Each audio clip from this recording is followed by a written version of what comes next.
परमात्मा ने जो भक्ति करनी है तो भगत की तरह रहना पड़ेगा, बुराइयों से भी बचना होगा और एक बहुत ही साधु भाव में रहना पड़ेगा, किसी की आत्मा नहीं दुखावे।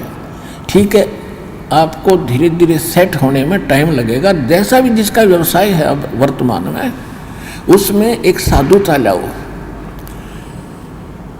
जैसे कोई मजदूर है, सेवा कर रहा है किसी के और भगत हो गया तो वो तन मन धन से सेवा करे उस मालिक के उसमें, क्योंकि वहाँ से उसने रोटी मिल रही है। और फिर परमात्मा ऐसी प्रेरणा करेगा उस मालिक के अंदर, देख भगत आदमी होते ऐसा हो भाई, कोई चीज़ पड़ी रहो घर में उसके लिए मिट्टी समझे, चाहे पैसा हो चाहे सोना हो कुछ भी हो, अपनी मिली हुई 2 रोटी यानी 2 जो दिहाड़ी मिलती है उसमें संतोष सब्र करके देखा कितनी इज्जत बनेगी उसकी और कितनी विनम्रता और उसके प्रति सद्भावना और उसका आदर बनेगा उस मालिक के हृदय में।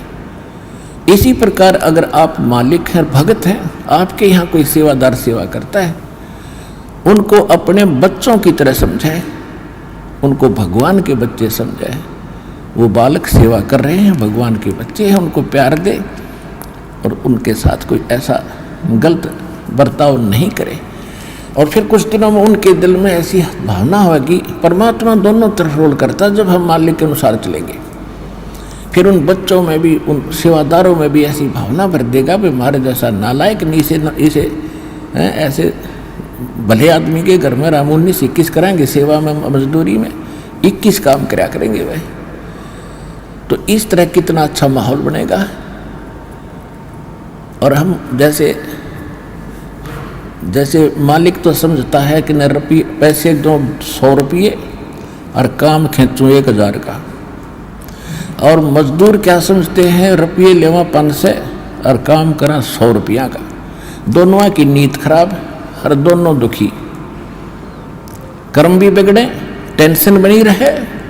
तो इस प्रकार हमने अपने इस अंतःकरण के अंदर एक साधु भाव लाना पड़ेगा और तब हम देखना आपका वातावरण कैसे बदलने लगेगा, कैसे बदलने लगेगा, पूछो मत। तो तब हम यहाँ भी सुखी होंगे, आपको चिंता नहीं रहेगी कि वहाँ सेवादार सेवा कर रहे हैं, वो अपने तन मन धन से सेवा करेंगे, भगवान से डर के वो भगवान से डरने वाले हो जाएंगे, फिर बातें खत्म हो जाएगी। अब तो आग लगी पड़ी है, रिश्वत ले ले, यूँ ले लूँ, फलान करूँ, जब करूँगा तेरा काम धर दे 500 रुपये, और उधर से 500 ले लिए, डॉक्टर के जाकर 1000 लग गए, वो 500 भी गए, 500 अपनी तनख्वाह में तो गए। अरे वो पाप कर्म जो के दो धरे के धराए रह गए, फिर गधा बन के पूरे करेगा जिससे रिश्वत ली है। तो इसी विघ्न में पैर दो मत, ये भगवान बताना चाहते हैं।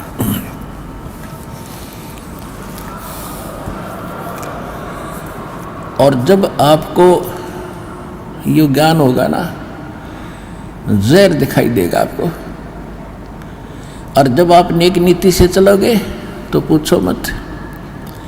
अब दास बहुत देखता है, एक छोटा सा बच्चा ने बोला जी 55 रुपये पाए मैंने पड़े, वो घर पे ले आया, घर वाले बोले ना बेटा हमने नीचे धर दे, अपना दान पात्र में डाल दिए, इस विषना हम नहीं खाएंगे। अब देख जिसके गिरे थे उसको पुण्य हुआ, यहाँ पर भंडारे में लग गए, और वैसे उस पर चौनी खर्च हो रही थी कि उसने विधि का पता नहीं, और वैसे कोई और मिल जाता उसने जाते का घुट्टी लाओ उसके 55 रुपया की, या कितने मांस मिट्टी खाओ उसको और पाप लगाओ। तो इस प्रकार हमारी नीत साबित होगी, भगवान खुश होगा, और जब भगवान खुश होगा तो फिर कमी नहीं रहेगी। हमने परमात्मा को प्रसन्न करना है, और परमात्मा प्रसन्न होगा तो फिर कमी किस चीज की, फिर तो क्या बताते हैं परमात्मा, साईं इतना दीजियो जामे कुटुम समावे, हम भी भूखे न रहे अतिथि न भूखो जावे।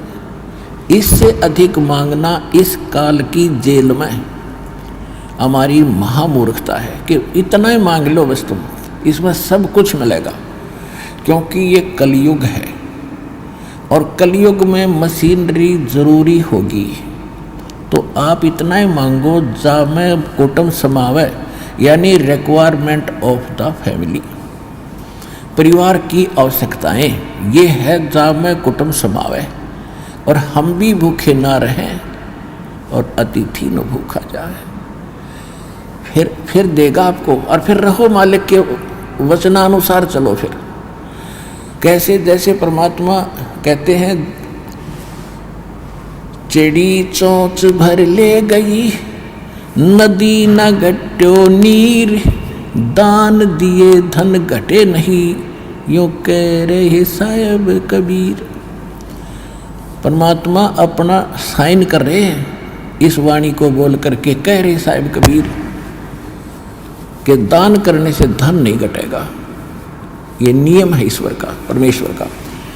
और दान सुपात्र को करे, गुरु बिन माला फेरते, गुरु बिन देते दान, गुरु बिन दोनों निष्फल हैं, चाहे पूछो वेद पुराण।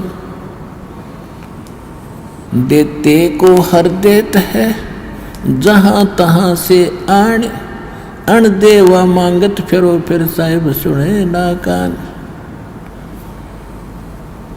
अब परमात्मा ने एक भूमिका करके दिखाई हमारे को कि साईं इतना दीजियो जिसमें कुटुंब समावे। एक धानक, एक जुलाहा, सुबह से लेकर शाम तक एक बारीक बारीक तार इकट्ठे करके धागे और कपड़ा बुनता है।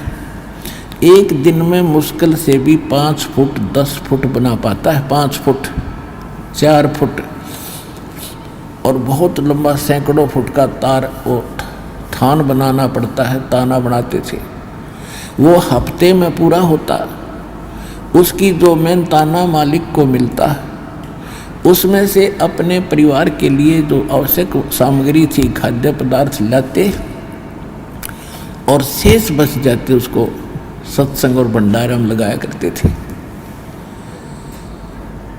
इस प्रकार परमात्मा हमें उदाहरण देते हैं कि इस लोक में आप भगवान की भक्ति अवश्य करो, पूर्ण संत से प्राप्त करके, फिर परमात्मा एक्शन में आवेगा।